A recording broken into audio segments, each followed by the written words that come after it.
जय हिंद प्यारे बच्चों, मैं आपका अपना गुरु अमरीन श्रीवास्तव आप सभी का खान ग्लोबल में स्वागत करता हूं। उम्मीद करता हूं सारे बच्चे मस्त होंगे, बढ़िया पढ़ाई चल रही होगी, जानदार शानदार लाजवाब। एक बार सारे बच्चे कमेंट करके बता दीजिए सभी का ऑडियो वीडियो सब कुछ क्लियर है। फटाफट जल्दी से कमेंट करें और बताएं सभी का ऑडियो वीडियो क्लियर है।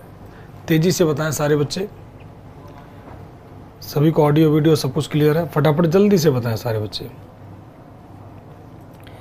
जहाँ तक मैं देख पा रहा हूँ पिछली क्लास में हम लोगों ने पढ़ा था। हाँ अनिल जी, जय हिंद प्यारे बच्चे। अनिल जी, स्वाति, मोनू, हर्ष, मुस्कान, सभी को तो स्टार्ट करते हैं। पिछली क्लास में जो टॉपिक हम लोग देख रहे थे मौर्य डायनेस्टी हम लोग पढ़े थे, और मौर्य डायनेस्टी में हम लोग लेख देख रहे थे, इंस्क्रिप्शन देख रहे थे। इंस्क्रिप्शन का मतलब रॉक एडिक्ट हम लोगों ने देख लिया था, रॉक एडिक्ट देख लिया था, पिलर एडिक्ट में मेजर एडिक्ट देख लिया था, और हम लोग उसी में देखते हैं माइनर एडिक्ट। ठीक है, हाँ जय हिंद शुभम बेटा। तो देखते हैं कौन सा, तो माइनर एडिक्ट यानी क्या, जो छोटे लघु शिलालेख जिसे कहते हैं, लघु शिलालेख, लघु स्तंभ लेख, लघु मौर्य काल हम लोग पढ़ रहे हैं, उसी में शेष भाग है यानी मौर्यन एम्पायर, उसका शेष भाग देखते हैं।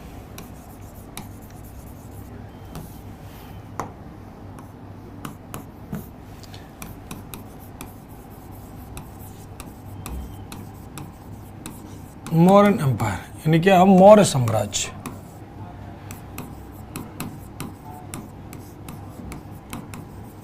मौर्य साम्राज्य इसमें हम लोग देखते हैं शेष भाग, रिमेनिंग पार्ट हम लोग देखते हैं इस क्लास में।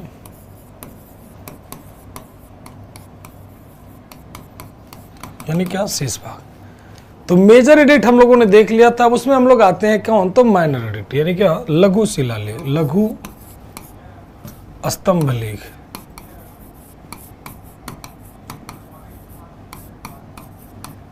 लघु स्तंभ लेख यानी क्या, तो माइनर पिलर एडिक्ट्स। ठीक, लघु स्तंभ लेख की बातें कर लेते हैं। कौन कौन सा लघु स्तंभ लेख होगा, क्या क्या होगा, क्या क्या नहीं होगा, सभी बातों पर हम लोग चर्चा करते हैं। तो लघु स्तंभ लेख में बात कर लेते हैं। तो सारनाथ हो जाता है किसमें, तो सारनाथ,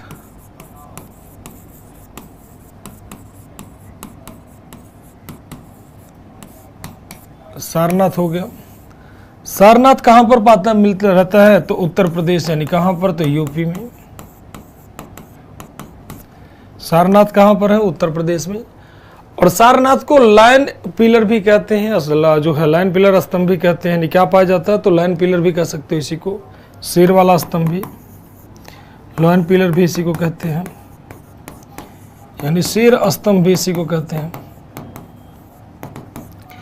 कुल कितने लाइन पाए जाते हैं यहाँ पर, तो आपको याद होगा कितने, तो 4।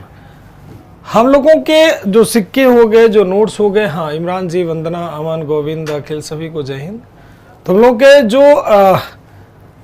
हम लोग के पास नोट्स हैं, सिक्के हैं, उन सभी पे क्या पाया जाता है, अशोक के ही स्तंभ पाए जाते हैं। तो बार बार पूछा जाता है कि बाहर जो सिक्के हम लोग प्रयोग करते हैं उस पर हमें कितने शेर दिखाई देते हैं। एक बार फटाफट कॉमेंट करके बताओ कितने शेर दिखाई देते हैं।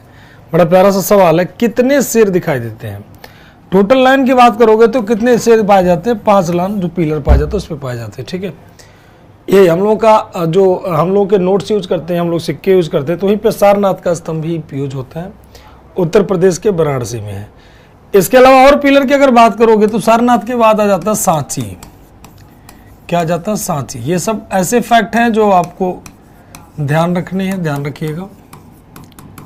सांची, और सांची वाला स्तंभ लेख कहां पर पाया जाता है, माइनर वाला, तो सांची वाला कहां पर हो जाएगा, तो मध्य प्रदेश में। कहां हो जाएगा, तो मध्य प्रदेश में। ठीक, सांची के बाद और अगर हम बात कर लेते हैं, सारनाथ हो गया, सांची हो गया, इसके बाद अगर हम और बात कर लेते हैं तो इसके बाद तो निगलवा सागर, निगलवा सागर की बात कर लेते हैं, कहां पर पाया जाता है, तो निगलवा सागर। निगलवा सागर, निगलवा सागर वाला जो पिलर पाया जाता है वो कहां पर पाया जाता है, हाँ 4 दिखाई। भाई दिखाई कितने देते हैं वो बात कर रहे हैं। हाँ उसी अशोक स्तंभ को यूज करते हैं, बिल्कुल हम लोग उसी को यूज करते हैं। 4 पाए जाते हैं, दिखाई कितने देते हैं, तो सवाल में आप लोग सारे उड़ जा रहे हो। पाए जाते हैं 4, दिखाई कितने देते हैं वो बात कर रहा हूं मैं। पाए जाते हैं 4, दिखाई कितने देते हैं वो बताओ, दिखाई कितने देते हैं। तो निगलवा सागर कहां पर, तो नेपाल में। कहां पर, तो नेपाल। इसके बाद और बात कर लेते हैं लुम्बिनी। लुम्बिनी ये कहां पर है प्यारे बच्चों, तो ये भी आपका हो जाएगा नेपाल। ये भी कहां हो जाएगा, नेपाल। ये भी कहां हो जाएगा, तो नेपाल। इसके अलावा अदर में देख लेते हैं, अदर भी कई सारे हो जाते हैं। हाँ 3 दिखाई देते हैं, बहुत बढ़िया सार्थक, वेरी गुड, बड़े बढ़िया आंसर सभी के। नालिन, आफ्ताब, सभी के answer. Harsh very good, Swati very good, बढ़िया आंसर। तो दिखाई देते कितने, तो 3 पाए जाते हैं कितने, 4। तो लास्ट में हमेशा ध्यान रखना, लास्ट अटेम्प्ट हमेशा गड़बड़ रहता है कि 4 दिखाई देते हैं, अरे पाए 4 जाते हैं और दिखाई देते हैं कितना, तो 3। इसके अलावा ये सब जो है अदर में आ जाते हैं। निगलवा सागर लुम्बिनी की बात अगर कर लेंगे तो इसमें अदर में ऐड करेंगे, मतलब अन्य में इसे जोड़ेंगे, इसे अदर में जोड़ेंगे। ऊपर वाले 3 ही आपको मार करना, सारनाथ, सांची वाला। अदर में बात कर लेंगे तो निगलवा सागर हो गया, लुम्बिनी हो गया। इसके बाद और बात करोगे तो सारे कुना वाला हो जाता है, सारे कुना।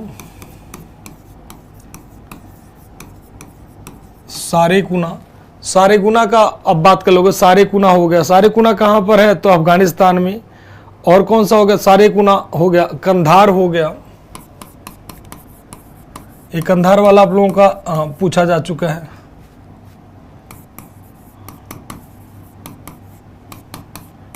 कंधार और कौन सा, तो सारे कुना। ये दोनों के दोनों कहां पर है, दोनों अफगानिस्तान में। ठीक, दोनों कहां पर है, तो दोनों अफगानिस्तान में। ध्यान रखना, दोनों कहां पर है, अफगानिस्तान में। ठीक है, कहां पर है, तो दोनों अफगानिस्तान में। चाहे सारे कुना की बात कर लो, सारे कुना अफगानिस्तान। ये सारे कुना के नाम से भी मिल सकता है, ये कंधार के नाम से मिल सकता है। दोनों में से कोई भी नाम से मिले तो आपका आंसर क्या होगा, अफगानिस्तान। ध्यान रखना, आपका नाम क्या होगा, आंसर क्या होगा, अफगानिस्तान। ठीक, कहां पर होगा, तो अफगानिस्तान। और कौन सी स्क्रिप्ट में है, तो ग्रीक और अरामाइक का प्रयोग करोगे। कौन सी स्क्रिप्ट है इसकी, तो ग्रीक और अरामाइक में लिखा गया है, ग्रीक प्लस अरामाइक।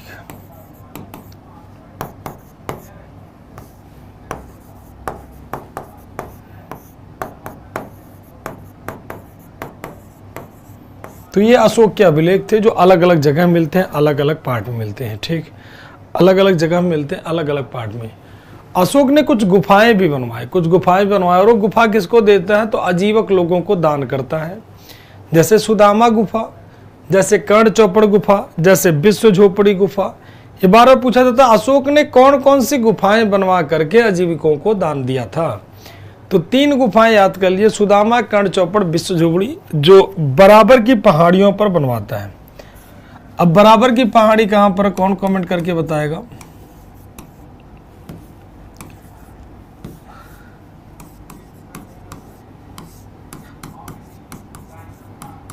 केव का मतलब गुफा। कौन कौन सी गुफा, तो सुदामा, कर्ण चौपर और क्या, तो विश्व झोपड़ी।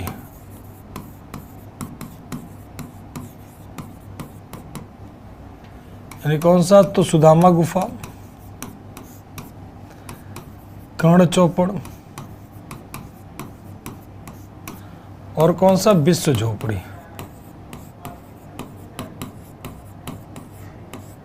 ये किसके द्वारा बनवाया गया, तो तीनों गुफाएं किसके द्वारा, तो built by Ashoka, built by Ashoka for आजीविका।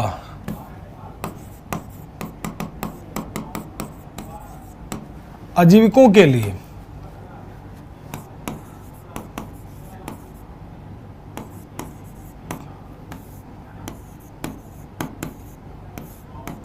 आजीविकों के लिए अशोक द्वारा बनवाया गया।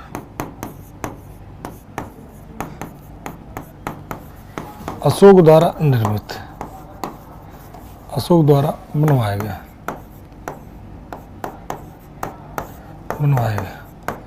कहां पर है? तो बराबर हिल। कहां पर है? तो बराबर हिल्स पर। कहां पर ये तीनों गुफा है? तो तीनों गुफा ध्यान रखना बेटा कहां पर पाए जाते हैं, तो तीनों गुफा पाए जाते हैं बराबर हिल। बराबर हिल, बराबर हिल कहां पर? तो गया में। गया कहाँ है प्यारे बच्चों? तो बिहार में। बराबर पहाड़ियां,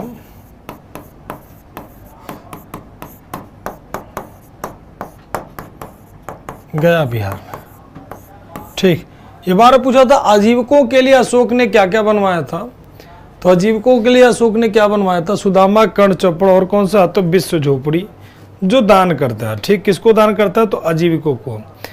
ठीक, वहीं पर दो और जो है उसके द्वारा बनवाया जाता है। अशोक के पौत्र जो था दशरथ, दशरथ के द्वारा दो बनवाया जाता है। एक लोमस ऋषि, दूसरा गोपिका गुफा। लोमस ऋषि बराबर की पहाड़ियों पर, और बात कर लेते हैं गोपिका गुफा कहां पर? तो नागार्जुन की पहाड़ियों पर। तो सुदामा, कर्ण, चौपड़, विश्व झोपड़ी आजीविकों के लिए अशोक ने बनवाया था।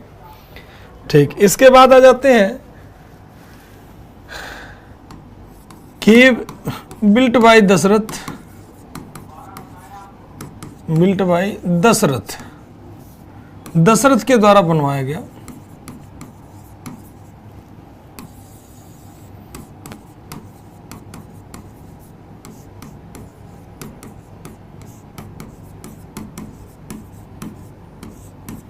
दशरथ द्वारा निर्मित।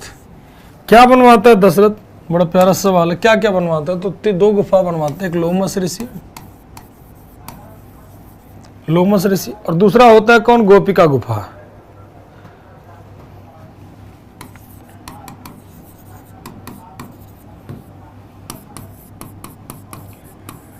लोमस ऋषि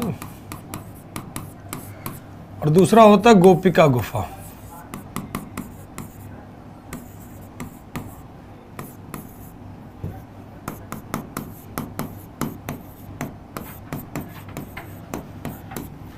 अब देखो लोमस ऋषि कहां पर बनवाता है? लोमस ऋषि वाला तो बराबर हिल, यानी कौन सा? तो बराबर की पहाड़ी। और ये कहां पर? तो नागार्जुन हिल।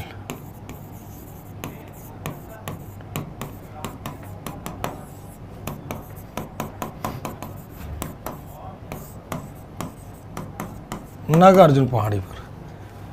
तो ये सारे के सारे बनवाए जाते हैं किसके द्वारा? तो अशोक और उसके पुत्र जो है किसके द्वारा? दशरथ के द्वारा बनवाए जाते हैं। ठीक है, अब एक सवाल मन में आता है कि मौर्य वंश का अंतिम शासक कौन था? तो मौर्य वंश का अंतिम शासक कौन था? बृहद्रथ। कौन था? तो बृहद्रथ। ध्यान रखना, मौर्य वंश का अंतिम शासक पूछा जाएगा तो बृहद्रथ।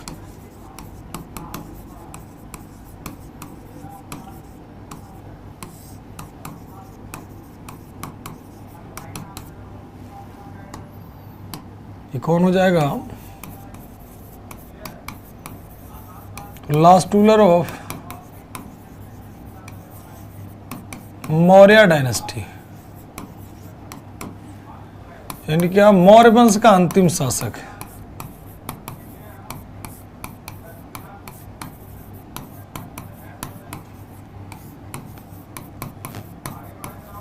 मौर्य वंश का अंतिम शासक। इसकी हत्या कौन करेगा? He was killed by, कौन मार देगा इसको? तो पुष्यमित्र शुंग। Killed by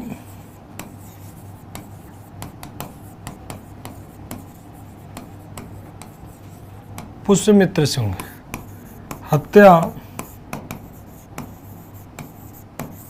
पुष्यमित्र शुंग द्वारा। तो इसकी हत्या कौन कर देगा? पुष्यमित्र शुंग। बार बार पूछा जाता है कि शुंग वंश का अंतिम शासक, अरे मौर्य वंश का अंतिम शासक कौन होगा? तो ध्यान रखना है पुष्यमित्र शुंग। ठीक है, कौन हो जाएगा? पुष्यमित्र शुंग। अशोक के अभिलेख ध्यान रखना तक्षशिला में भी मिलते हैं, लघमान में भी मिलते हैं, ये भी पॉइंट ध्यान रखना।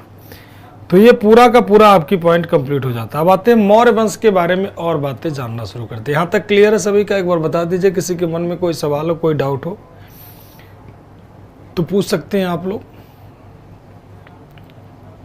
कोई भी सवाल किसी के मन में हो। चलिए आगे चलें। अब देखो हम बात कर लेते हैं मौर्यन एडमिनिस्ट्रेशन की। अगर बात कर लें मौर्यकालीन प्रशासन की, तो क्या आएगा मौर्यकालीन प्रशासन में भाई? तो सबसे पहले आते हैं मौर्य प्रशासन।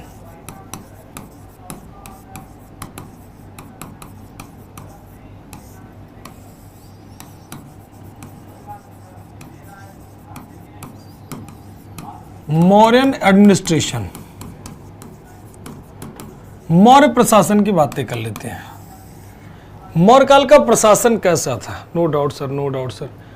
पुष्यमित्र शुंगा कौन था? हर्ष से शुंग वंश का राजा था। जैसे ये मौर्य काल खत्म होगा तो कल से आप शुंग काल चलेगा, कंडो चलेगा, ये सब चलेगा। अशोक की मौत कैसे होती है? नेचुरल मौत होती है सार्थक, नेचुरल मौत मरता है, ठीक, उसकी नेचुरल मौत होती, कोई उसे मारता वारता नहीं है, क्योंकि वो खुद ही इतना पावरफुल था कि उसे मार पाना आसान नहीं था। तो देखो अगर मौर्यन प्रशासन की बात कर लेंगे तो प्रशासन में सबसे ऊपर होता था साम्राज्य और सबसे छोटे होता था ग्राम। जैसे ग्राम, साम्राज्य को प्रांतों में, प्रांत को मंडल में, मंडल को आहार में, आहार को स्थानिक में, स्थानिक को द्रोण में, द्रोण को खारवटिक में, खारवटिक को संग्राहक में और संग्राहक को ग्राम में। जैसे मान लीजिए इसके अगर हम एडमिनिस्ट्रेटिव यूनिट की बात कर लेते हैं, प्रशासनिक इकाई की, तो मौर्य प्रशासन में अगर बात करोगे तो सबसे सुपर रूप में कौन था? तो सेंट्रल रूप से कौन था? मतलब केंद्रीय रूप से कौन था? केंद्रीय रूप में कौन था? तो सेंट्रल रूप से मतलब सेंटर में कौन था, केंद्र में कौन था? तो सेंट्रल रूप से कौन होगा? तो किंग होता था। कौन होता था? राजा। मतलब सबसे बड़ी पोस्ट होती थी कौन? तो राजा की। कौन होती थी? तो राजा की। मतलब सबसे बड़ा पद कौन होता? राजा। जैसे भारत का सबसे बड़ा पद कौन सा है? ठीक, लास्ट पॉइंट रिपीट करते हैं। लास्ट पॉइंट किसमें? इसमें बेटा लास्ट पॉइंट जैसे लोमस ऋषि बराबर की पहाड़ी पर, गोपिका गुफा नागार्जुनी पहाड़ी पर बनाई गई। ठीक है बेटा, अब तक ये दोनों बनाई गई, दशरथ के द्वारा बनाई गई थी। सर अजीवक कौन होते हैं? अजीवक आपको पुष्यमित्र उसमें बताया था ना, क्या कहते हैं आपका, बिंबिसार में। अजीवक एक संप्रदाय के लोग होते हैं जो लोक परलोक की बातें नहीं मानते, जो लोक परलोक की बातें नहीं मानते हैं। अजीवक संप्रदाय के लोग कहते हैं सब कुछ इसी लाइफ में पॉसिबल, मरने वरने के बाद कुछ नहीं होता है।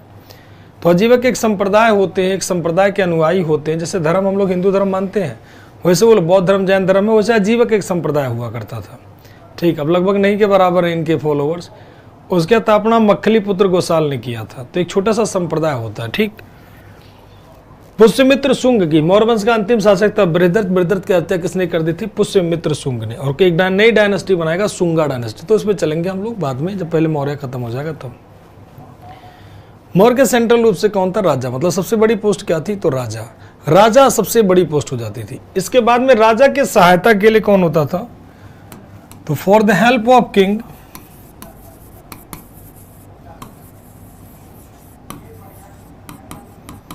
किंग, राजा की सहायता के लिए, राजा की सहायता के लिए। तो जैसे हर एक व्यक्ति की सहायता के लिए कुछ ना कुछ होती है, उससे राजा की सहायता के लिए क्या होती थी? तो राजा की सहायता के लिए 3-4 लोग थे। तो उसकी कैबिनेट होती थी, मेन तो उसकी कैबिनेट होती थी, यानी कैबिनेट होती थी, ध्यान रखना, जिसे मंत्री परिषद कहते हैं। मंत्री परिषद, इसमें मेन रूप से कौन होता था? तो युवराज यानी क्राउन प्रिंस होते थे। क्राउन प्रिंस यानी क्या? तो युवराज होते थे। द लगा दीजिएगा थोड़ा सा, हालांकि जरूरी नहीं है, हिस्ट्री में तो सब कोई दिक्कत नहीं होता। यानी युवराज होते थे। युवराज के अलावा कौन होते थे? तो द प्रीस्ट होते थे, यानी कौन? पुरोहित होते थे। पुरोहित के रूप में कौन होता था? तो पुरोहित के रूप में जो प्रधानमंत्री होता है, जैसे चाणक्य हो गया। चाणक्य क्या था भाई? तो प्रधानमंत्री था, जैसे कि पुरोहित था। ठीक है, तो पुरोहित होते थे, पुरोहित को प्रधानमंत्री कहते थे। ठीक है, तो प्रधानमंत्री कहते थे। जो प्रीस्ट होता था वो सलाह देता। उसके बाद में कौन होता था? कमांडर इन चीफ होता था।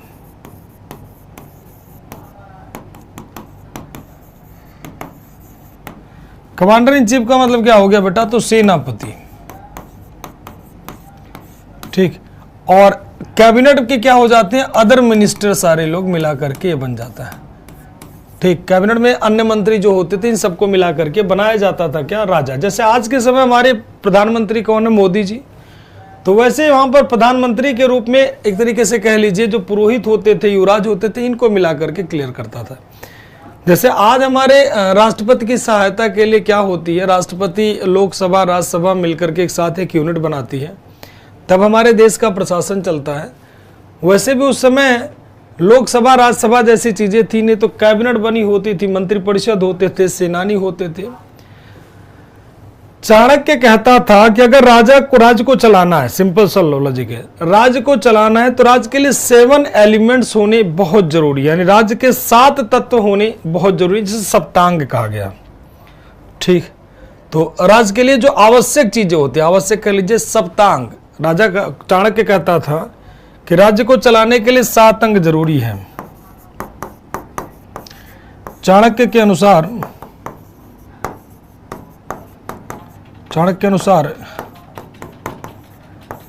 राज्य को चलाने हेतु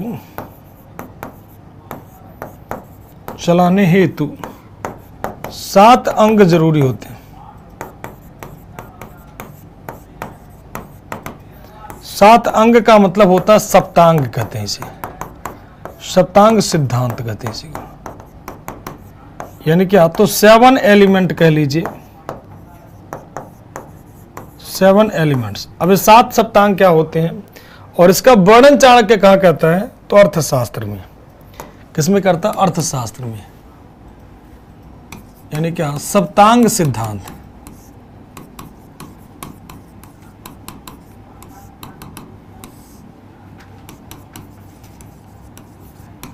थ्योरी ऑफ 7 एलिमेंट्स।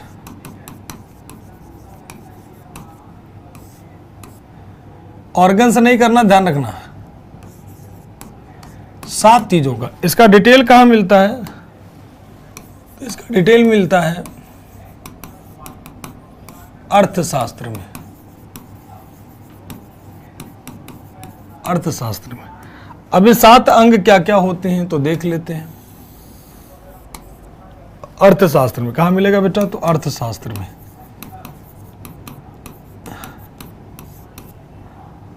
अर्थशास्त्र मिलेगा। 1 2 3 4 5 6 और 7। तो सबसे बड़ा पोस्ट होता है क्या, राजा, यानी क्या, तो किंग, यानी क्या, राजा, यानी कौन हो जाएगा, राजा, यानी किंग। दूसरा हो जाएगा क्या, राज्य। राज्य का मतलब हो जाएगा स्टेट। अमात्य। अब यहां पर राजा, राज्य, अमात्य। अमात्य का मतलब क्या हो जाता है, सिंपल सा लॉजिक हो जाता है। अमात्य क्या होता, अमात्य, अमात्य क्या होता है, जो सेक्रेटरी होता है, सेक्रेटरी। अमात्य के लिए एक ही शब्द प्रयोग होता है, तो सेक्रेटरी जो होता था उसे अमात्य कहते थे। जो सेक्रेटरी होता था उसे अमात्य का दर्जा दिया जाता, क्या कहता था, अमात्य कहलाता था। सेक्रेटरी मतलब अमात्य। बहुत सारे जैसे राजकीय अंग है ना, ये सब अमात्य कहलाएंगे, ये सारे के सारे अमात्य कहलाएंगे, ये सारे के सारे अमात्य कहलाएंगे। ठीक, सारे के सारे अमात्य कहलाएंगे। हाँ, राजा को चलाने के लिए मतलब राज्य को चलाने के लिए 7 एलिमेंट होना बेहद जरूरी होते हैं। राजा, राज, अमात्य, दुर्ग, बल, कोष और क्या हो जाएगा, मित्र। ये 7 अंग हो जाएंगे, बेहद मैंडेटरी है, ध्यान रखना। और इनका सीक्वेंस आपको तोड़ना नहीं है। 2 3 4 5 6 एंड 7। ठीक, दुर्ग का मतलब क्या होता है, फोर्ट का। चाणक्य कहता है किले को बहुत महत्व देता है। चाणक्य कहता है अगर किला मजबूत है, जैसे आप वैसे याद कर लो, एक किला, मेवाड़ का किला बहुत प्रसिद्ध था, और जब जलालुद्दीन फिरोज खिलजी जाता है जीतने के लिए तो वापस आ जाता है। जैसे चित्तौड़ का अभियान में देखोगे, अलाउद्दीन खिलजी जाता है चित्तौड़ का किला जीतने के लिए, तो जब वो पहुंचता है तो किले के बाहर ही पूरी सेना रहती है 4 महीने, क्योंकि किला तोड़ पाना, जैसे दिल्ली का लाल किला देखो, वो आसान है उसको जीतना, क्योंकि लाल किला इतना ज्यादा महत्वपूर्ण नहीं है। ठीक, कोष का मतलब ट्रेजरी, जिसे खजाना कहते हैं। खजाना जानते हो ना, खजाना, तो खजाने को कोष कहते हैं। कोष को जानते हो ना, खजाना।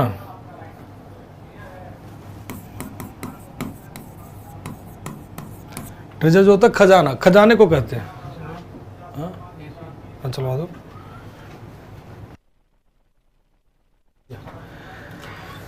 तो उसे खजाने को कहते हैं, ट्रेजर जो होता है उसे खजाना कहते हैं। तो राजा, राज्य, अमात्य, दुर्ग, प्रीस्ट, पुरोहित नहीं जानते, पुरोहित गौरव जी, पुरोहित को कहते हैं प्रीस्ट, पुरोहित को प्रीस्ट कहते हैं। ठीक है, तो चाणक्य कहता है अगर खजाना आपके पास बढ़िया है तब तो कोई दिक्कत ही नहीं है, तब तो कोई अरे देखो उल्टा लिख दिया हमने, राजा, राज्य, अमात्य, दुर्ग, बल, कोश और मित्र। यहां पर ट्रेजर इधर कर दो, इस वाले साइड में ट्रेजर इधर हो जाएगा, और इधर कर दीजिए बल को आर्मी कर दीजिए, और यहां पर हो जाएगा क्या, तो फ्रेंड।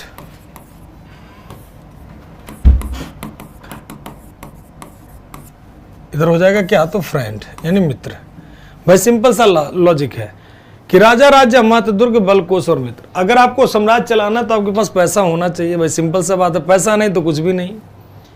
मित्र कहते हैं फ्रेंड बहुत जरूरी होता है। अगर आपको अपना राज्य सुचारू रूप से चलाना है तो अगल बगल में आपके दोस्त खूब होने चाहिए, तभी आप चल पाओगे, अदरवाइज नहीं चल पाओगे। तो राजा, राज्य, अमात्य, दुर्ग, बल, कोश और मित्र।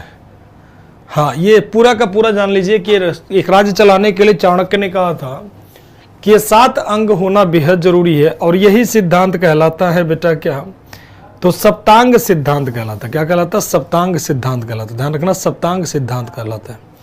ठीक, अब इसमें बात कर ले महामात्र, महामात्र की। एक जो मंत्रिपरिषद होता है, अमात्य की बात करो तो महामात्र भी इसमें होता है। महामात्र, कुल महामात्रों की संख्या कितनी होती है, महामात्र की बात करोगे तो 18 महामात्र होते हैं। इनके लिए एक शब्द प्रयोग होता है तीर्थ। अब 18 महामात्र आप याद करो ना करो कोई जरूरी नहीं है, वो आपकी मर्जी है। आपकी बहुत इच्छा है तो याद करो, नहीं इच्छा तो मत याद करो। ये देखो 18 महामात्र है, इन्हें आपकी इच्छा करे याद करो, नहीं इच्छा करे मत याद करो। 2-3 में मार्क कर दे रहा हूं जिससे आपको याद करना है। देखो, मंत्री, पुरोहित, प्रदेष्टा, नायक, कर्मांतिक, व्यवहारिक। इसमें आपको याद क्या करना, 18 तीर्थ 18 लिखा हुआ है, तो आपको मंत्री, पुरोहित, प्रदेष्टा जो फौजदारी न्यायालय का न्यायाधीश होता था, नायक, कर्मांतिक, व्यवहारिक। यहाँ पर एक तो व्यवहारिक आपको याद करना, क्योंकि दीवानी न्यायालय का न्यायाधीश था जो धार्मिक मैटर देखा करता था। ठीक, दूसरा अंतःपाल आपको देखना, अंतःपाल, और दूसरा दंडपाल। अंतःपाल क्या होता था, जो सीमावर्ती दुर्ग हुआ करते थे। अंतःपाल का मतलब हो गया, अंतःपाल was the protector of border fort, जो बॉर्डर एरिया होता था। दंडपाल जो होता था वो एक तरीके से सेना की सामग्री जुटाने वाला अधिकारी दंडपाल कहलाता था। दुर्गपाल जो होता था, दुर्गपाल नाम से बहुत सारे, तो मीनिंग नाम से ही समझ में आ जाएगा। दुर्गपाल का मतलब जो दुर्ग का सुरक्षा, पाल का मतलब होता है रक्षक, तो दुर्ग का रक्षक दुर्गपाल का रहेगा। दंड का पाल जो सेना वाला होगा, अंतःपाल जो अंतःपुर का रक्षक होगा, प्रशासता जो राजकीय कागजात को सुरक्षित रखता था, नागरिक जो नगर का अधिकारी होगा। तो बहुत सारे तो नाम से ही फेमस है, ध्यान रखना, बहुत सारे नाम से ही फेमस है, तो नाम से इन्हें याद कर लेना वैसे ही, क्योंकि बहुत सारे लिंक तो डायरेक्टली बन रहे हैं, तो टेंशन नहीं लेना। द्वारिक की बात कर लो तो राजमहल की देखरेख करने वाला अधिकारी क्या कहलाता, तो द्वारिक। ठीक, आटविक, आटविक का मतलब होता है जो वन का अधिकारी था। दूसरा आपको आटविक याद करना, समाहर्ता याद करना, राजस्व का अधिकारी। ठीक, ये 3, 4, 5 आप एक बार देख लेना, बाकी आप याद करो ना करो कोई दिक्कत वाली बात नहीं है। मंत्रिपरिषद होगा, युवराज होगा, सेनापति, एक सब मिला करके कुल 18 महातीर्थ होते थे। अब से डायरेक्टली क्वेश्चन होता है तीर्थ क्या होते हैं अमौर्य काल में, तो तीर्थ 18 महामात्र कहलाते। एक तरीके का कैबिनेट होता था, एक तरीके का कैबिनेट होता। सभी का क्लियर है, एक बार बता दो। 18 महामात्र का मतलब 18 तीर्थ, तो 18 तीर्थ मौर्य काल में हुआ करते थे। आप इसे ध्यान रखना सारे बच्चे। सभी का क्लियर है, एक बार बता दीजिए सारे बच्चे। इसके अलावा और भी बहुत सारे अध्यक्ष देखने को मिलेंगे जो प्रशासन के लिए होंगे, जैसे शुल्काध्यक्ष, सुरा अध्यक्ष, कुप्या अध्यक्ष, मुद्रा अध्यक्ष। तो इन सब अध्यक्षों में मुद्रा अध्यक्ष आपको याद रखना है, स्टैंपर जिसे कहते हैं। तो स्टैंपर नहीं मिलेगा, मुद्रा अध्यक्ष ही मिलेगा। अब देखो मुद्रा अध्यक्ष, ये थोड़ा उल्टा है इसीलिए हम इसको मार्क कर रहे हैं। यहां पर लिखा मुद्रा अध्यक्ष, तो मुद्रा का अधिकारी होना चाहिए, लेकिन ये उल्टा है। मुद्रा अध्यक्ष तो है लेकिन ये पासपोर्ट विभाग का अधिकारी है। किसका, तो पासपोर्ट विभाग का अधिकारी। मुद्रा लिखा पासपोर्ट विभाग का अधिकारी, उल्टा। और बात करें पौतवा अध्यक्ष, पौतवा, पौतवा का मतलब कहीं ना कहीं पोतवार हो, तो कहने का मतलब जो जहाज वहाज हो, लेकिन उल्टा है, माप तौल विभाग का अधिकारी है। ठीक, तो ये 2 हो गए आपके।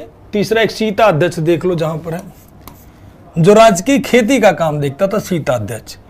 गणिका अध्यक्ष दो वेश्याओं का निरीक्षण करता था। तो ध्यान रखना, ये आप याद करो ना करो, ये वाला जरूर याद रखना, सीता अध्यक्ष। ठीक, सीता अध्यक्ष याद रखना, सीता अध्यक्ष अक्सर पूछा जाता है। ठीक, बाकी ये सब याद करो ना करो मर्जी आपकी है, कोई दिक्कत वाली बात नहीं। ठीक, पत्तना अध्यक्ष तमाम सारे, विसूत्रा अध्यक्ष, गो अध्यक्ष, नवा अध्यक्ष, पत्तना अध्यक्ष। पत्तना अध्यक्ष तो बंदरगाहों की देखरेख करेगा। देवता अध्यक्ष, संस्था अध्यक्ष, ये सब मौल काल में होता था। स्त्रिया अध्यक्ष, स्त्रियों को नैतिक आचरण की देखरेख करने वाला अधिकारी था। तो ये सब अधिकारी हुआ करते थे। इसे आपको एक बार बस सरसरी निगाह से अच्छे से देख लेना है, मिल गया तो ठीक, नहीं मिला तो कोई बात नहीं। जैसे एक आध सवाल होता है ना, परेशान करता है और आप छोड़ के आते हो, तो हमारा टारगेट है छोड़ के मत आओ इस बार। तो जो भी मिले उसे करके आओगे। ठीक, हाँ, आज का जो पासपोर्ट होता है वही पासपोर्ट वाला बात होती है कि बाहर से जैसे कोई व्यक्ति मौर्य काल में आ रहा तो पूछा जाता कहाँ से आ रहे हो, भारत से आ रहे हो, भारत के बाहर, किले के अंदर तभी एंटर करने दे। भाई देखो, सिंपल सा बात है, आपका राज्य अपने, जैसे हमारा भारत देश है, तो भारत से बाहर कोई भी व्यक्ति आएगा तो पासपोर्ट लेगा। तो उसी तरह से उस जिले में कोई व्यक्ति अगर इंटर करेगा तो अपना पासपोर्ट दिखाएगा, वीजा दिखाएगा, किसके रिकमेंडेशन पे आए हो आप या डायरेक्टली आए हो, कैसे आए हो, पूरा अपना होलिया लिखा है, कहाँ के नागरिक हो, सब कुछ बताना पड़ता था, सब कुछ डिटेल देना पड़ता था। ठीक है बेटा रागनी, पूरा डिटेल देखना पड़ता था। चलिए और आगे चले। तो ये तो हो गया मौर्य काल की यहां तक की बातें। और मौर्य काल में अगर प्रशासन की बात कर लेते हैं, प्रशासन की, उसके अलावा और बात कर लेते हैं मौर्य काल में, तो इसके प्रशासनिक यूनिट की बात कर लेते हैं।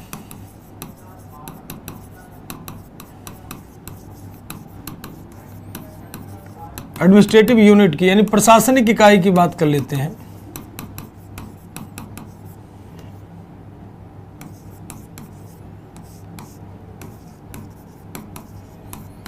प्रशासनिक इकाई की बात कर लेते हैं। तो इनके प्रशासन में जो सबसे बड़ी पोस्ट होती थी, ध्यान रखिएगा, होता था क्या, साम्राज्य। साम्राज्य को बांटा जाएगा प्रांतों में। साम्राज्य, साम्राज्य के बाद आएगा क्या, प्रांत। प्रांत के बाद आएगा मंडल। मंडल के बाद आएगा आहार। आहार के बाद आएगा स्थानिक। स्थानिक के बाद आएगा क्या, तो स्थानिक के बाद जस्ट आएगा क्या, द्रोण। द्रोण, द्रोण के बाद आएगा खारवाटिक।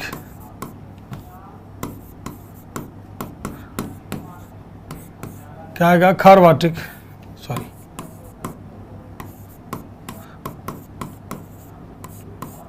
खारवाटिक। उसके बाद में क्या आएगा, तो प्रांत आएगा, खारवाटिक आएगा, फिर संग्रहण। संग्रहण, संग्रहण के बाद लास्ट में क्या आएगा, तो ध्यान रखना ग्राम। ये छोटा यूनिट।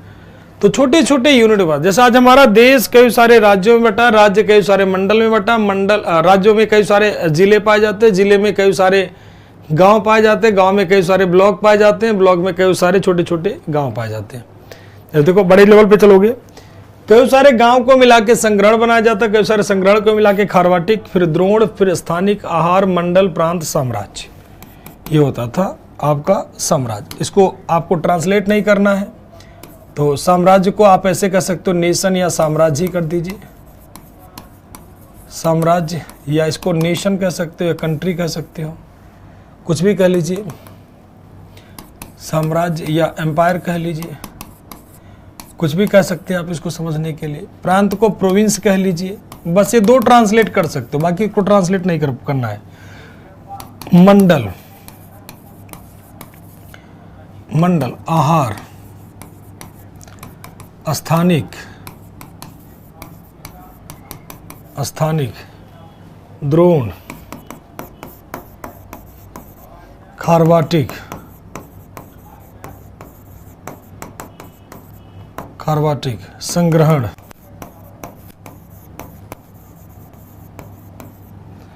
और क्या हो जाएगा, तो ग्राम। ठीक, ये पूरा का पूरा आपका टीम बन जाता है ग्राम। ठीक, क्लियर है सभी का।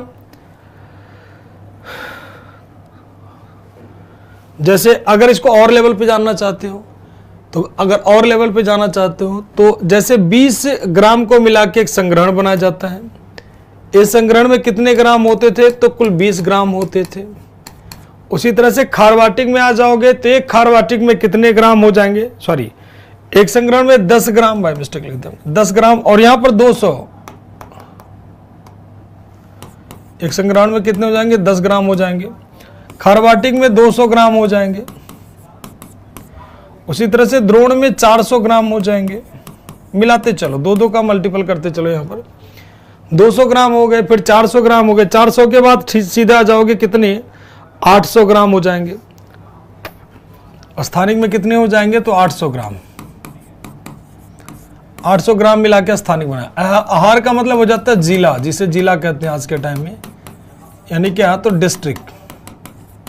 ठीक, तो एक टीम ऐसे, जैसे मान लीजिए आज हम लोग अपने साम्राज्य का बंटवारा करते हैं, तो मौर्य काल में भी सेम चीजें चलती थी बेटा। साम्राज्य को छोटे छोटे प्रांतों, प्रांत को मंडल में, मंडल को आहार में, आहार को स्थानिक में, स्थानिक को द्रोण में, द्रोण को खरवाटिक में, खरवाटिक को संग्रहण में, संग्रहण को क्या बनाते थे? ग्राम में। तो छोटे छोटे टीम में बांटा जाता था। छोटे छोटे टीम में पूरा का पूरा टीम बटी होती थी। अब मौर्यकालीन समाज की बातें हम लोग कर लेते हैं। यहां तक सभी का क्लियर होगा उम्मीद करता हूं।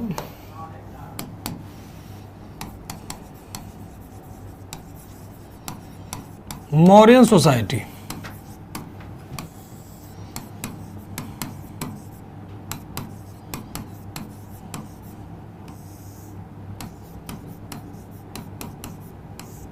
मौर्यकालीन समाज। मौर्यन समाज की अगर जब बात आती है कि मैं मौर्यकालीन समाज कैसा था, क्या नहीं था। सर क्लास टाइम शो नहीं हो रहा था, कोई बात नहीं, हो सकता है नहीं शो हो रहा हो। अभी तो दिख रहा है ना, तो अभी क्लास स्टार्ट कीजिए अगर जिसका दिख रहा होगा। ठीक, चलिए मौर्यकालीन समाज। अब समाज की बात कर लेते हैं। तो समाज में 4 भागों में बटा था, कोई दिक्कत नहीं है। कैसा समाज था? तो मेल बेस्ड समाज था, मेल बेस्ड सोसाइटी था। इसके लिए एक शब्द प्रयोग होता है क्या? तो पैट्रियार्चल, यानी पुरुष प्रधान। यानी कैसा था? तो पुरुष प्रधान समाज था, पुरुष प्रधान समाज था। यानी कैसा? तो पितृसत्तात्मक। ठीक, उसे कहते हैं पितृसत्तात्मक, जो पुरुषों का समाज हो। अब पुरुषों का जब समाज था, सिंपल सा पॉइंट था, तो क्या वर्ण व्यवस्था थी कि नहीं थी? सबसे पहला पॉइंट। और महिलाओं की क्या स्थिति थी? तो वर्ण सिस्टम था कि नहीं था? एक एक करके आपको एक्सप्लेन कराते चलना है। वर्ण व्यवस्था थी कि नहीं थी?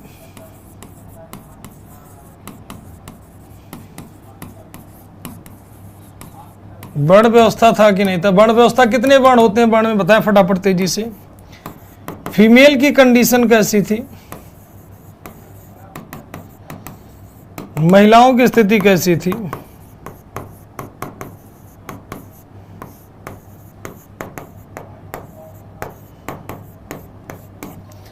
और बात कर लेते हैं, चाइल्ड मैरिज था कि नहीं था?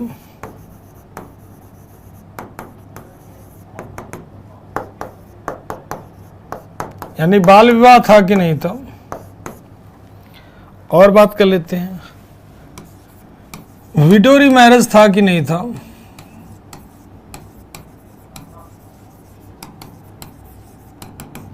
यानी विधवा पुनर्विवाह था कि नहीं था?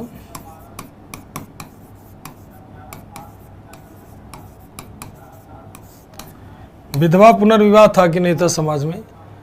जात पात वाला जो हिसाब होता है कि ये था कि नहीं था, ये था कि नहीं था, तो सारी की सारी चीजें और बात कर लेते हैं। योग सिस्टम था कि नहीं था? नियोग सिस्टम था कि नहीं था?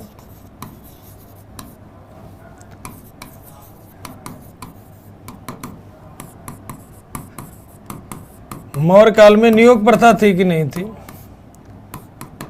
दास प्रथा मौर्य काल में था कि नहीं था?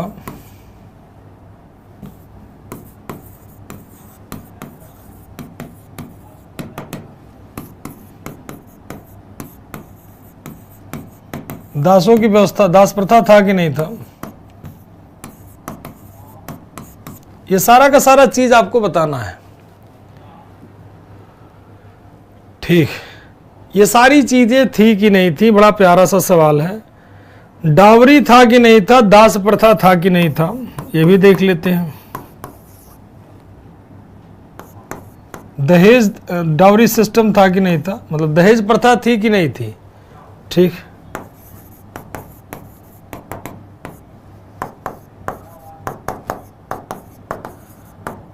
दहेज प्रथा थी कि नहीं थी। चले एक एक करके देखते हैं, सारा चीज कंफर्म करते हैं। सबसे पहला आता है वर्ण व्यवस्था। तो वर्ण व्यवस्था समाज में था कि नहीं था।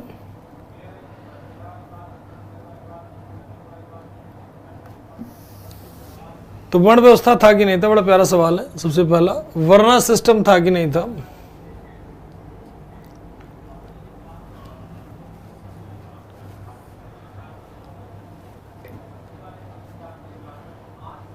बताएं, वर्ण व्यवस्था तो थी सर। चलिए देखते हैं। तो वर्ण व्यवस्था तो यस आंसर होगा। दूसरा, महिलाओं की स्थिति क्या थी, तो बहुत ज्यादा खराब भी नहीं कर सकते, मतलब बहुत ज्यादा अच्छी भी नहीं कर सकते हो, एक तरीके से नॉर्मल कंडीशन कह सकते हो। नॉर्मल कंडीशन ध्यान रखना है, नॉर्मल कंडीशन देखना। महिलाओं की स्थिति क्या हो जाती है, नॉर्मल, मतलब कह दीजिए सामान्य कह सकते हो, सामान्य। लेकिन ध्यान रखना है, लेकिन वैदिक काल की तुलना में खराब।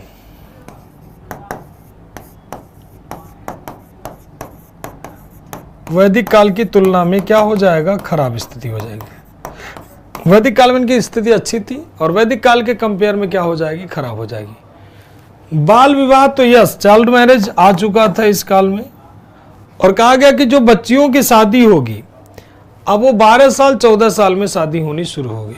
ठीक, तो यस हो जाएगा। 12 साल से 14 साल कह लीजिए, मतलब हाँ ही कर लीजिए, उसमें कोई दिक्कत ही नहीं। दूसरा बात कर लेते हैं, विधवा पुनर्विवाह।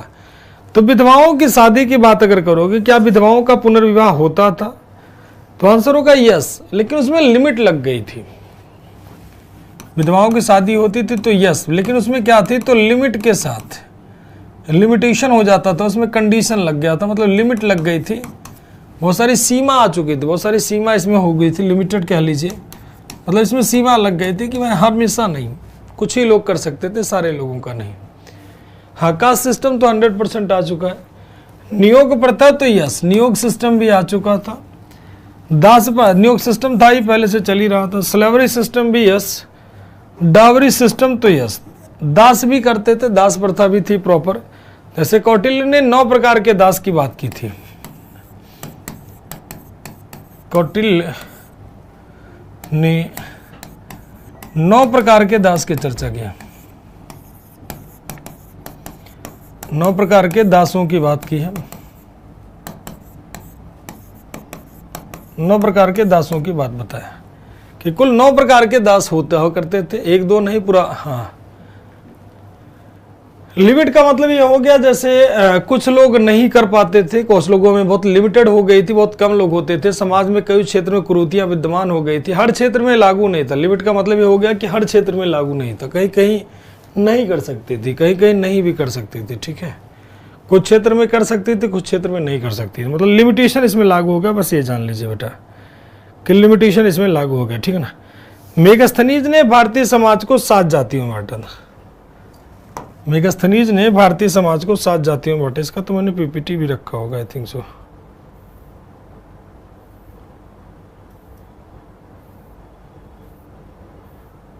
नहीं है क्या?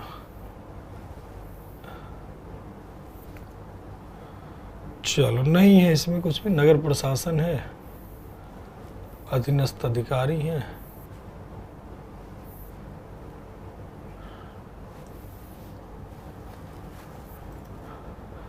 चलिए हम अलग से ही बांट दें। ये रहा मेगास्थनीज ने भारतीय समाज को कितनी जातियों में बांट दिया, तो 7 जातियों में बांट दिया। ठीक है, थोड़ा समय बच जाता और कुछ नहीं। मेगास्थनीज ने भारतीय समाज को 7 जातियों में बांट दिया। देखो यहाँ पर मेगास्थनीज ने भारतीय समाज को 7 जातियों में बांट दिया। मेगास्थनीज है डिवाइडेड सोसाइटी 7 कास्ट। कौन कौन सा? तो philosopher, farmers, cattle breeder, artisans, warriors, inspector या मिनिस्टर्स। ठीक, तो देखो, दार्शनिक, कृषक, पशुपालक, योद्धा, निरीक्षक और मंत्री, ते 7 जातियों में बांट देता मेघस्थनीज। मेघस्थनीज किसके दरबार में आया था तो मैं बता चुका हूं, एक बार कमेंट करके बताएं आप लोग। तो मेघस्थनीज कहता है भारतीय समाज 7 जातियों में बटी हुई थी। ध्यान रखना है कि वो दास प्रथा का चर्चा नहीं करता। मेघस्थनीज के अनुसार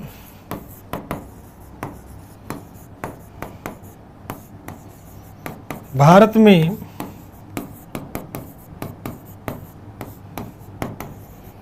दास प्रथा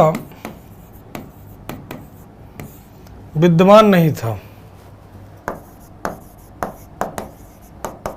मेघस्थनीज कहता है इंडिया में स्लेवरी थी ही नहीं, जबकि आप सोचो इंडिया में बहुत बड़े पैमाने पर स्लेवरीज थी।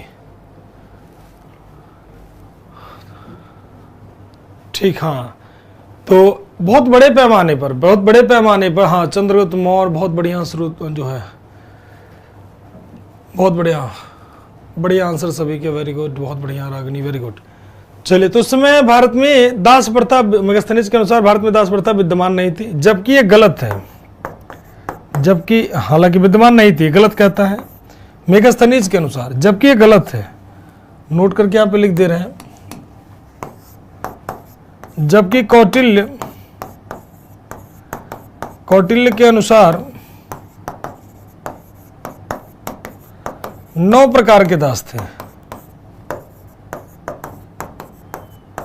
9 प्रकार के दास थे। तो ये क्यों कहता है? क्योंकि यूरोप की दासता और भारत की दासता में बहुत अंतर था, तो इसीलिए कहता है कि उस समय भारत में दास प्रथा विद्यमान नहीं थी। तो उस बात की चर्चा करता है।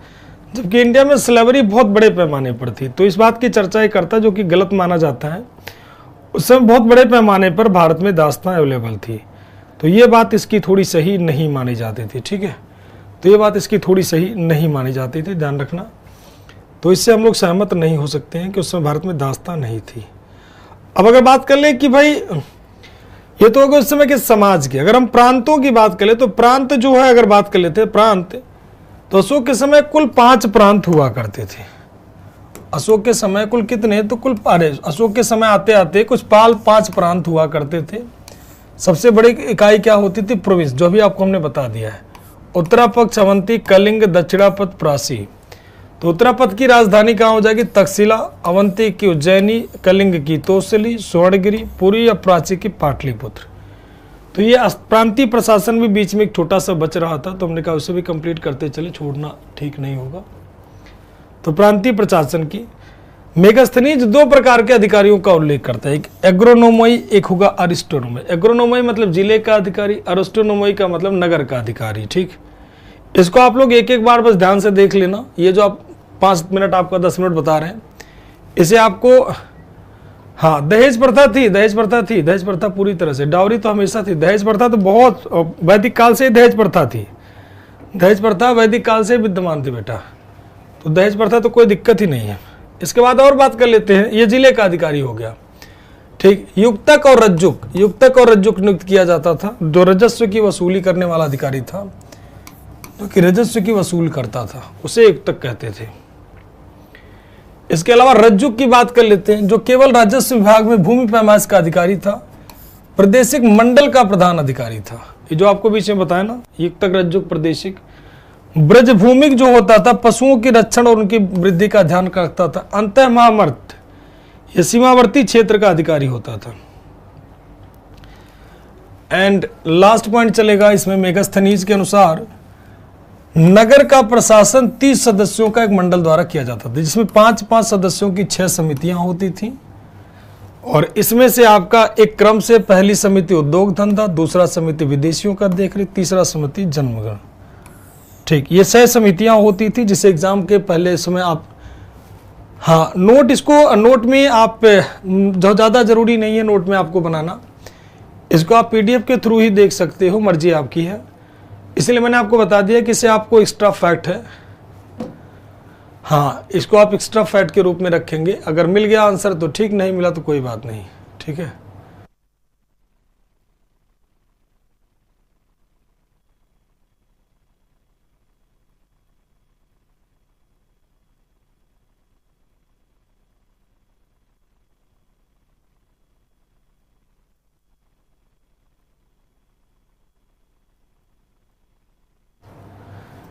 चलिए, तो जहां तक हम लोग बात करें, ठीक है, तो इसे नोट करने की बहुत जरूरत नहीं है, इसको आप आराम से रख दीजिए। अगर आपसे पूछेगा मगध प्रशासन कितनी, तो 30 सदस्यों द्वारा चलता था और 6 समितियां चलाती थी, 6 समितियां। पहली समिति उद्योग धंधे देखती थी, दूसरी समिति विदेशियों का, तीसरी समिति आपका जन्म मरण का लेखा जोखा रखती थी, तीसरी समिति आपका क्या करेगी, जन्म मरण का लेखा जोखा रखेगी। वहीं पर चौथी समिति की बात करें तो व्यापार वाणिज्य की देखरेख करती थी। पांचवी समिति क्या होता था, निर्मित वस्तुओं को विक्रय का निरीक्षण करती थी, इन्वेस्टिगेशन करती थी। ठीक, हाँ, एक्स्ट्रा फैक्ट में रखेंगे या ओनली, नहीं एक्स्ट्रा फैक्ट में जो ये मार्क कर रहे हैं, महामात्य मार्क कर रहे हैं, ये सब एक्स्ट्रा फैक्ट में रहेगा, बाकी चीजें नहीं। समाज पूरा आपकी मेन कॉपी में रहेगा, कुछ कुछ चीजें एक्स्ट्रा फैक्ट में आप डाउनलोड करोगे। ठीक है, हाँ, एक्स्ट्रा फैक्ट में ज़्यादा, इसलिए एक्स्ट्रा फैक्ट में रखना क्योंकि डेप्थ में पूछ रहा है, तो डेप्थ में हम लोग इसीलिए चल रहे हैं कि डेप्थ में पूछे तो कहीं से भी पूछे, आपको छोड़ना नहीं। कुल मिला के कहने का मतलब यही है, वो कहीं से पूछे, आपके दिमाग में वो क्वेश्चन गुजरा हो, अगर गुजरा होगा, मान लीजिए बहुत ज़्यादा डेप्थ में जा रहा, तब भी आप अगर तुक्का भी मार करो, छोटा सा एग्जाम्पल लो, तब भी वो सही हो। बस ये कारण है और कुछ नहीं कारण है। ठीक, छठी समिति क्या करती थी, बिक्री का रसूल। तो 6 समितियों के द्वारा ये चलता था पूरा का पूरा। ठीक, तो पूरा 6 समितियों के द्वारा चलता था। शांति व्यवस्था बनाने के लिए रक्षिन हुआ करता था, रोकथाम, जो पुलिस व्यवस्था को रक्षिन कहते थे, रक्षा करने का काम जो करता था उसे रक्षिना कहते थे, रक्षिना। अब मौर्य साम्राज्य इतना बढ़िया था तो इसका पतन कैसे हो गया, मौर्य साम्राज्य का डिक्लाइन कैसे हो गया,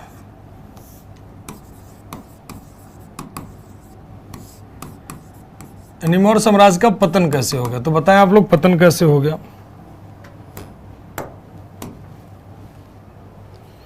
मौर्य साम्राज्य का पतन कैसे हो गया, तो सबसे पहला आएगा कमजोर उत्तराधिकारी, चूंकि समय थोड़ा कम है।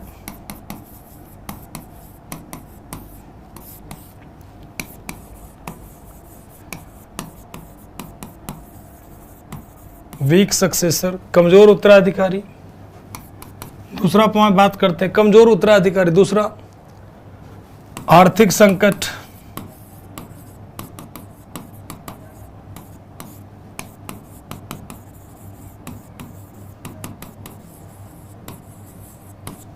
इकोनॉमिक प्रॉब्लम या इकोनॉमिक क्राइसिस। अशोक की नीतियां,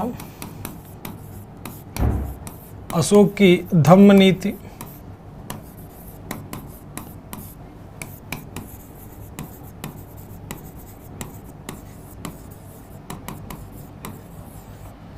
धम्म पॉलिसी ऑफ अशोका। ठीक, धम्म पॉलिसी ऑफ अशोका, अशोक की धम्म नीतियां। ठीक, अशोक की धम्म नीतियां, ये भी मौर्य साम्राज्य के पतन का कारण बनेगी कि अशोक ने धम्म के द्वारा, मतलब युद्ध करना ही छोड़ दिया, जबकि जबकि युद्ध करना राजा का काम होता और राजा ही युद्ध ना करे तो ये मामला थोड़ा खराब हो जाएगा कि नहीं होगा। भाई राजा का काम है युद्ध करना और राजा अपना हथियार त्याग दिया कि हम युद्ध नहीं करेंगे, कुछ भी हो जाए हम युद्ध नहीं करेंगे। और राजा जब युद्ध ही नहीं करेगा तो काम कैसे चलेगा, युद्ध तो राजा को करना ही पड़ेगा। तो राजा जब युद्ध ही नहीं करेगा तो मामला खराब हो जाएगा कि नहीं हो जाएगा, तो दिक्कत तो बढ़ेगी ही बढ़ेगी डेफिनेटली। तो राजा को युद्ध करना मैंडेटरी होता है कि युद्ध उसका काम होता है और युद्ध ही नहीं करेगा तो काम थोड़ा बनेगा नहीं। ठीक है, ठीक से नहीं चल पाएगा, तो ध्यान रखना। तो ये अशोक की नीतियों के कारण था, ठीक है ना। और ब्राह्मणवादी, ब्राह्मणों का वर्चस्व, ऐसे कह लीजिए, ब्राह्मणों का वर्चस्व, या ऐसे कह लीजिए शुंग, पुष्यमित्र शुंग ने जो तख्ता पलट कर दिया था बेसिकली, तो ब्राह्मण प्रभुत्व कह लीजिए, जो ऐसे अशोक के बौद्ध धर्म नीति जो अशोक की थी। ठीक है, ऐसे कह लीजिए हिंदूवादी नीति, ऐसे कह लीजिए हिंदुओं का अटैक, या ऐसे कह लीजिए शुंग वंश के शासक पुष्यमित्र शुंग की नीतियां, पुष्यमित्र शुंग द्वारा तख्ता पलट, शुंग द्वारा समाप्त, पुष्यमित्र शुंग द्वारा इसे समाप्त कर दिया गया। क्योंकि पुष्यमित्र शुंग क्या थे, तो ये ब्राह्मण थे। पुष्यमित्र शुंग क्या थे, ये ब्राह्मण थे। क्या थे, ब्राह्मण थे। तो ये भी इनके पतन का कारण बनाएगी। ठीक, तो ये भी इनके पतन का कारण बताती है। अशोक का कोई ओरिजिनल फोटो नहीं है, बाकी सारे इमेजिनरी फोटो हैं बेटा। ठीक, हाँ, सारे इमेजिनरी फोटो ये सब बनाए गए आफ्ताब जी। चलिए, तो आज का सेशन हम लोग यहीं पे रखते हैं और बाकी पढ़ते हैं कल से पोस्ट मौर्य। तो थैंक यू टू ऑल। जय हिंद, जय भारत, वंदे मातरम।